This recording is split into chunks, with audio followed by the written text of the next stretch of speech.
चारों तरफ हरियाली थी, जैसे धरती मुस्कुरा रही हो।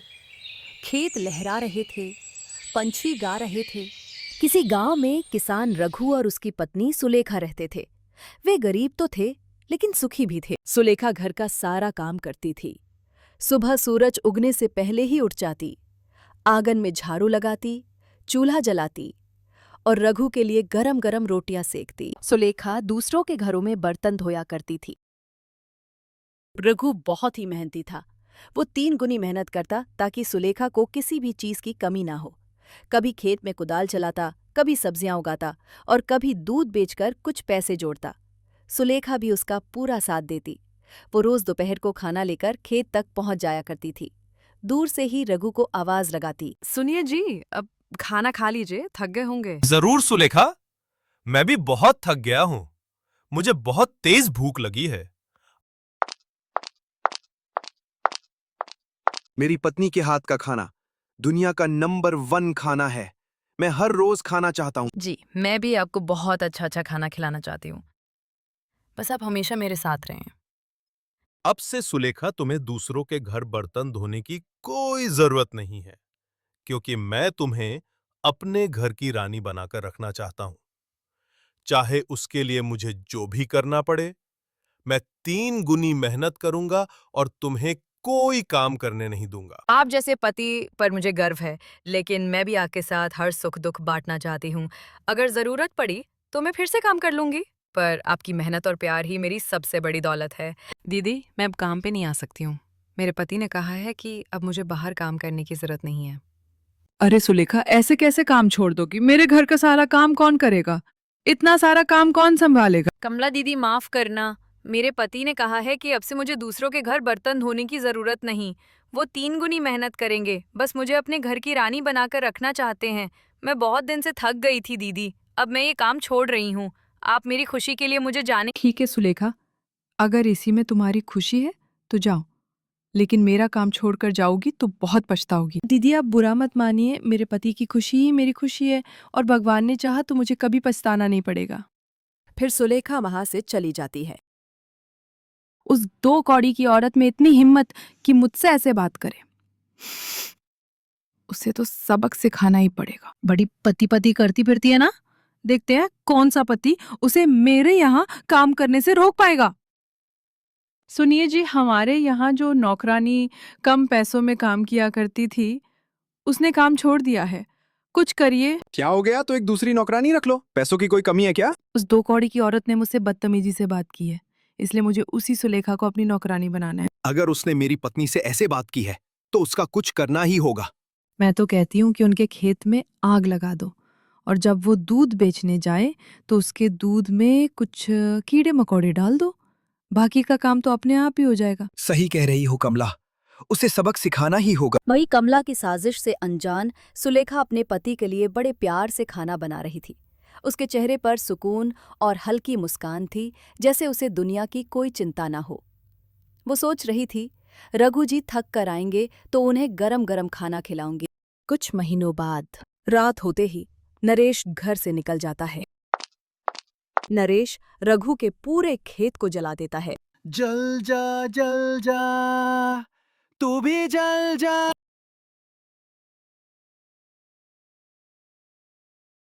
क्या हुआ भाई?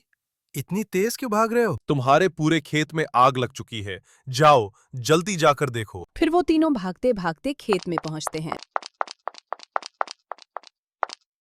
सुलेखा खेत की हालत देखकर जोर जोर से रोने लगती है।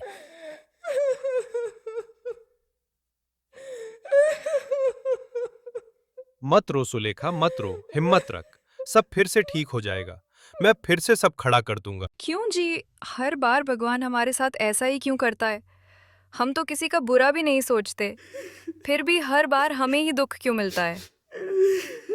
जहां सुलेखा और रघु अपनी खेत पर रो रहे थे, वहीं नरेश दूध में कीड़े मकोड़े मिला रहा था।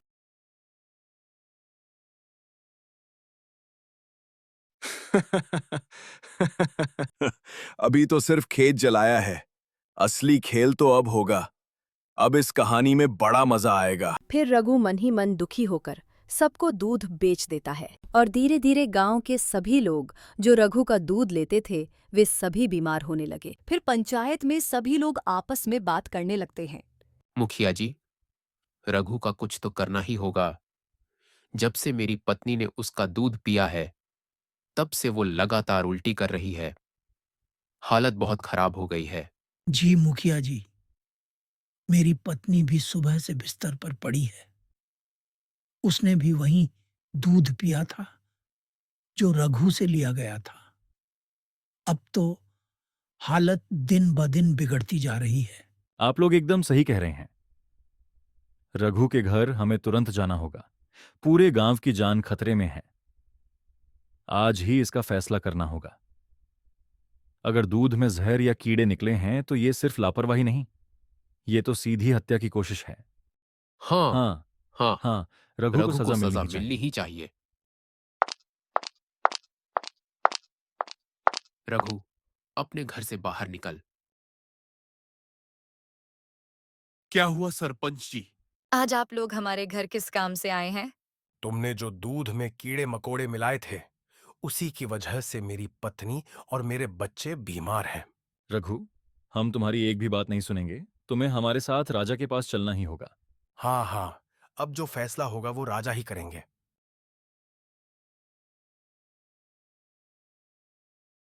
फिर गांव वाले रघु और सुलेखा को लेकर राजमहल चले जाते हैं। मंत्री जी, गांव में फिर कोई नया विवाद सामने आया है। क्या आपको इसकी जानकारी है? जी महाराज, आज सुबह ही मुझे समाचार मिला। गांव के एक व्यक्ति पर आरोप है कि उसने जानबूझकर दूध में कीड़े मकोड़े मिलाकर कई लोगों की तबीयत बिगाड़ दी है। यह तो अत्यंत गंभीर अपराध है। क्या नाम है उस व्यक्ति का? महाराज, उसका नाम है रघु। गांव वालों ने उसे और उसकी पत्नी को राज दरबार लाने की मांग की है। हमें न्याय करना होगा, लेकिन निष्पक्ष रूप से। क्या उसके खिलाफ कोई प्रमाण है? गांव के कुछ लोग गवाही देने को तैयार है और एक स्त्री ने बताया कि दूध में बड़ा कीड़ा निकला था, जिससे उसका बच्चा बीमार पड़ा। ठीक है मंत्री जी, पहले हम दोनों पक्षों की बातें सुनेंगे। तब तक कोई फैसला नहीं लिया जाएगा। राज्यसभा में सबको उपस्थित किया जाए। जो आज्ञा महाराज। महाराज की जय हो। महाराज की जय हो। महाराज की जय हो। क्या बात है प्रजाजनों, सब यहाँ एक साथ क्यों आए हो? महाराज, हम आपके पास इंसाफ मांगने आए हैं। महाराज, गांव का रघु नाम का आदमी हम सबको जहरीला दूध बेच रहा है। उस दूध में कीड़े मकोड़े थे। मेरी बीवी और बच्चा बीमार पड़ गए हैं। ये तो बहुत गंभीर मामला है। रघु, क्या ये सच है? महाराज, मैं निर्दोष हूं। मैंने कभी किसी का बुरा नहीं चाहा। मुझे नहीं पता दूध में कीड़े कैसे आए। महाराज, हम गरीब लोग हैं, दिन रात मेहनत करते हैं। कोई और हमारी बदनामी करना चाहता है। पर कई लोग कह रहे हैं कि तुम्हारे दूध से उनके बच्चे बीमार हो गए। महाराज, हो सकता है किसी ने साजिश की हो। हम तो हमेशा साफ सुथरा दूध निकालते हैं। हमारे पास कुछ नहीं बचा महाराज। पहले खेत जला दिए गए और अब ये आरोप लग रहे हैं। हमारी तो दुनिया ही उजड़ रही है। अफसोस की बात है, लेकिन इन सब बातों के बाद भी ये साफ होता है कि दूध में कीड़े रघु के ही घर से आए थे। गांव वालों और दरबारियों की गवाही और हालातों को देखते हुए हम रघु को दोषी मानते हैं। इसलिए रघु को 3 साल की काल कोठरी की सजा दी जाती है और उसकी जमीन अब उसके अधिकार में नहीं रहेगी। वो जमीन गांव वालों में बराबर बांटी जाएगी। मत रो सुलेखा, आंसू बहाने से सच्चाई नहीं बदलती, लेकिन एक दिन सच्चाई जरूर सामने आएगी। आपके बिना ये जीवन अधूरा है। खेत भी नहीं रहे, घर भी सूना है। अब आप भी नहीं हैं। मैं कहीं नहीं गया सुलेखा, मैं तेरे दिल में हूं। जब जब तू हिम्मत हारेगी, मेरी आवाज तुझे उठाएगी। बस एक बात याद रखना, सच्चाई को दबाया जा सकता है, मिटाया नहीं। फिर सुलेखा रोती हुई तालाब के किनारे पहुंचती है और फूट फूट कर रोने लगती है। कमला खुश थी और मन ही मन सोच रही थी कि आखिरकार जैसा मैंने सोचा था वैसा ही हुआ। अब देखती हूँ कौन सा पति तुझे मेरे घर काम करने से रोक पाता है। बड़ी घूमती थी पति पति करती हुई, अब सच्चाई समझ में आ गई होगी। चल सुलेखा, अब तेरी औकात वही है, झाड़ू पोछा और बर्तन। रो मत सुलेखा, सब ठीक होगा। भगवान सबकी सुनता है सुलेखा, तेरी भी सुनेगा। क्या करूं कमला दीदी, मेरा तो सब उजड़ गया। न जमीन बची, न गाय, और अब तो कोई मुझे काम भी नहीं देगा। भगवान ने मेरे ही साथ ऐसा क्यों किया? कोई बात नहीं सुलेखा, कल से मेरे घर काम पर आ जाना। खाना वाना मिल जाएगा और कुछ पैसे भी दे दूंगी। और हौसला रख, सब ठीक होगा। ठीक है दीदी, मैं सुबह आ जाऊंगी। शुक्रिया आपका। कमला मन ही मन मुस्कुराती है, लेकिन चेहरे पर दया का दिखावा करती है, जबकि सुलेखा की आंखों में मजबूरी और आंसू होते हैं। अगले दिन सुलेखा कमला के घर पहुंचती है। आ गई महारानी? हं, अब तो तेरा घमंड भी राख हो गया होगा। कहती थी हमारे रघु जी ये करेंगे वो करेंगे। हाँ, अब देख, रघु जी तो काल कोठरी में है और तू मेरे दरवाजे पर। कमला दीदी, वक्त सबका एक सा नहीं होता। आज मेरी बारी है, कल तुम्हारी भी आ सकती है। मुझे ज्यादा ज्ञान मत दे सुलेखा, चल अब काम कर। कमला अक्सर सुलेखा को कोसती और डांटती रहती थी। सुलेखा सब कुछ चुपचाप सहती रहती थी, लेकिन सुलेखा हर रोज शिव मंदिर जाया करती थी। उसे पूरा विश्वास था कि एक दिन भोले बाबा उसकी जरूर सुनेंगे। श्री शिवाय नमस्तुभ्यम, श्री शिवाय नमस्तुभ्यम, श्री शिवाय नमस्तुभ्यम, श्री शिवाय नमस्तुभ्यम। बाबा, मेरे रघु जी निर्दोष हैं। बाबा, दुनिया के सामने सच लाओ। कृपा करो भोलेनाथ, आप ही तो मेरे अंतिम आसरा हो। एक दिन जब सुलेखा मंदिर से लौट रही थी, तभी उसे एक बूढ़े साधु दिखाई दिए। सुलेखा बेटी, तू रोज मंदिर आती है, निस्वार्थ भाव से भगवान को याद करती है। मैं तेरी भक्ति से प्रसन्न हुआ हूं। बता, तुझे क्या चाहिए? जो तू मांगेगी वो मैं तुझे दूंगा। बाबा, मेरे पति निर्दोष हैं, उन्हें निर्दोष साबित कर दीजिए और मुझे कुछ नहीं चाहिए। तथास्तु, ऐसा ही होगा। कुछ महीनों बाद पूरे गांव में ऐसा लग रहा था कि मानो जैसे अकाल आ गया हो। न खेतों में हरियाली बची, न तालाबों में पानी। हर ओर सूखा और बेबसी छा गई थी। धीरे धीरे हालात बद से बदतर होते गए। अब तो लोग एक एक बूंद पानी के लिए तरसने लगे थे, और वहीं पड़ोस के गांव में काफी पानी था। इसलिए बहुत से गांव वाले अपना घर छोड़कर दूसरे गांव में जा रहे थे। राजमहल में राजा और रानी सब इसी अकाल के बारे में बात कर रहे थे।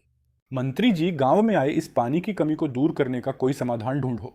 महाराज, पानी की इस कमी को दूर करने का सिर्फ एक ही तरीका है, और वो ये है कि दोनों गांव के बीच बन रही उस नहर को काटकर पानी को गांव में लाना ही इस समस्या का एकमात्र समाधान है। हमारे मजदूर भी लगे हुए हैं, लेकिन 5 दिनों से लगातार खोदने पर भी वहां की मिट्टी नहीं खुदी। राजा और उनके मंत्री आपस में बात कर ही रहे थे कि तभी वहां पर एक साधु आ जाते हैं। महाराज की जय हो। महाराज, ये कोई आम कुदाल नहीं है, ये एक जादुई कुदाल है जो एक ही बार में 1000 लोगों का काम कर सकती है। लेकिन इसे वही इस्तेमाल कर सकता है जिसने कभी बेईमानी न की हो। इसलिए जो भी इस कुदाल को यहां से उठा लेगा, वही गांव वालों की इस परेशानी को दूर कर सकता है। केवल वही इस जादुई कुदाल को उठा सकता है जिसने जीवन में कभी झूठ न बोला हो। धीरे धीरे गांव के सभी लोग उस कुदाल को उठाने की कोशिश करते हैं, लेकिन वो कुदाल किसी से भी नहीं उठता। फिर महाराज उसी साधु के पास चले जाते हैं, उस आदमी का पता करने जो कुदाल को उठा सकता है। साधु महाराज से कहते हैं कि महाराज, मुझे सब पता है कि आप यहाँ क्यों आए हैं, और वह व्यक्ति कोई और नहीं, रघु है, जिसने कभी बेईमानी नहीं की, हमेशा सबकी भलाई के बारे में ही सोचा। लेकिन कुछ लोगों ने जानबूझकर उसे काल कोठरी में बंद करवा दिया है। लेकिन रघु ने तो दूध में कीड़े मकोड़े मिलाए थे, इसी वजह से उसे सजा मिली है। फिर साधु ने महाराज के कानों में धीरे से कुछ कहा। रघु को राजमहल में बुलवाया गया। रघु, आज पूरे गांव की उम्मीद तुम पर टिकी है। क्या तुम इस कुदाल को उठाने का प्रयास करोगे? जी महाराज, अगर आपको मेरी जरूरत है तो मैं आपके लिए कुछ भी कर सकता हूं। जैसे ही रघु ने कुदाल को हाथ लगाया, वो कुदाल उठ गई। और फिर क्या था, रघु ने ना दिन देखा ना रात। वो तो अपने काम में भिड़ गया। थकान हो या भूख, रघु बस एक ही लगन में जुटा था, गांव वालों के लिए पानी लाना। और दूसरी ओर राजा के दूत पूरे गांव में घूम घूम कर कह रहे थे, जिस किसी ने भी रघु को फंसाया था या दूध में कीड़े मकोड़े मिलाए थे, उनका नाम पता चल गया है। अगर वो स्वयं आगे आकर अपनी गलती मान लेते हैं तो महाराज उन्हें कम सजा देंगे, नहीं तो प्रमाण के आधार पर उन्हें राजद्रोह और निर्दोष को फंसाने के अपराध में फांसी की सजा दी जाएगी। मुझे लगता है कि हमें महाराज से माफी मांग लेनी चाहिए, नहीं तो अगर महाराज को पता चल गया कि ये सब हमने ही किया है तो हमें फांसी हो जाएगी। मुझे भी यही लगता है। अब और छुपाने से कोई फायदा नहीं। जितनी जल्दी हो सके चलो महाराज के सामने अपनी गलती मान लेते हैं, शायद वो दया कर दें। अगले दिन कमला और उसका पति महाराज को सारी बात बता देते हैं और माफी मांगते हैं। उन्हें 2 साल तक की जेल होती है। वहीं रघु ने नहर को चीर कर गांव वालों की पानी की कमी को दूर किया। रघु, हमें माफ कर देना। अगर तुम चाहो तो हमारा आधा राजपाट ले लो। नहीं महाराज, हमें आपके राजपाट की कोई जरूरत नहीं है। मुझे तो बस अपनी पत्नी को अपनी मेहनत के दम पर खुश रखना है। जो सुख ईमानदारी से कमाए गए एक निवाले में है, वो किसी राजपाट में नहीं मिलता।